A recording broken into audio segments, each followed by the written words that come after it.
मैं आपको एक रियलिटी बयां करूं इससे पहले आप कांग्रेस का 12 जनवरी का ये ट्वीट ध्यान से देखिए, इनफैक्ट वीडियो देखिए। आज भारत में आम आदमी 90 रुपए लीटर डीजल खरीदने को मजबूर है और मोदी सरकार यही डीजल बांग्लादेश को सिर्फ 50 रुपए लीटर में बेच रही है।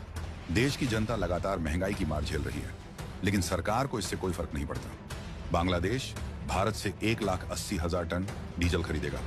तो कांग्रेस क्लेम कर रही है कि मोदी सरकार बांग्लादेश को डीजल 50 रुपए में बेचती है और अपने लोगों को 90 रुपए में। ऐसे में आम आदमी पिस रहा है। वैसे मैं आपको सच्चाई बताऊं, ये भी आपको जानना चाहिए कि ये पोस्ट कई दिनों से रैंडम फेसबुक और ट्विटर पेजेस पर वायरल हो रहा है, लेकिन कांग्रेस बिना ड्यू डिलिजेंस के ये पोस्ट कर देगी, या ऑकवर्ड है। अब आते हैं इस क्लेम और असलियत पर। तो भारत बांग्लादेश को 50 रुपए में डीजल बेच रहा है, ये क्लेम ओरिजिनेट हुआ है इस खबर से।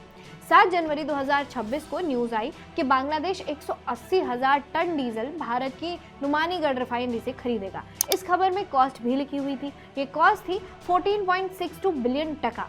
बस इसी बात को ज्ञानी ले उड़े और उन्होंने 14.62 बिलियन टका को रुपए में कन्वर्ट किया और फिर उसके टोटल डीजल क्वांटिटी को डिवाइड करके निकाला कि देखो बांग्लादेशी 50 रुपए में डीजल पा रहे हैं, जबकि वी हैव टू पे अराउंड 90 रुपीज। फिर इसके क्लेम भी वायरल कर दिए गए और कांग्रेस भी इस पर कूद पड़ी। अब सच्चाई सुनिए, बांग्लादेश को जो डीजल बेचा गया है वो होलसेल प्राइस है, ना कि आम ग्राहक को मिलने वाला प्राइस। बांग्लादेश इंडिया से डीजल ले या किसी और से, उन्हें मोटे तौर पर इसी के आसपास के प्राइस मिल जाएंगे और बांग्लादेश के कंज्यूमर को डीजल 50 रुपए में नहीं मिलता, बल्कि ये मिलता है 102 टका यानी लगभग 75 रुपीज में।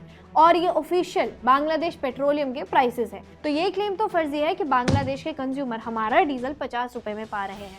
यहाँ तो हो गया कांग्रेस का फैक्ट चेक। तो अब आते हैं इंडिया की कहानी पर। तो हमारे यहाँ डीजल जनरली 87 रुपए से लेकर 98 रुपए तक अलग अलग स्टेट में बिकता है और आज की डेट में एनडीटीवी के अनुसार आपको पता है सबसे महंगा डीजल किस स्टेट में है? यह है तेलंगाना में। तेलंगाना में डीजल के प्राइसेस 97 रुपए 73 पैसे हैं। और ये क्यों है? क्योंकि ये स्टेट सबसे ज्यादा वैट इन कमोडिटी पर चार्ज करते हैं। और फिर बीआरएस और फिर कांग्रेस की तेलंगाना सरकारें ही पेट्रोल डीजल को जीएसटी में लाने के खिलाफ रही। ये अच्छा होगा कि कांग्रेस अपने फैक्ट जांच करके कोई ट्वीट करे और ये भी याद रखे कि उन्हीं की सरकारें एक दिन में 8 रुपए तक पेट्रोल और डीजल के प्राइस बढ़ाया करती थी। देखते रहिए ऑप इंडिया।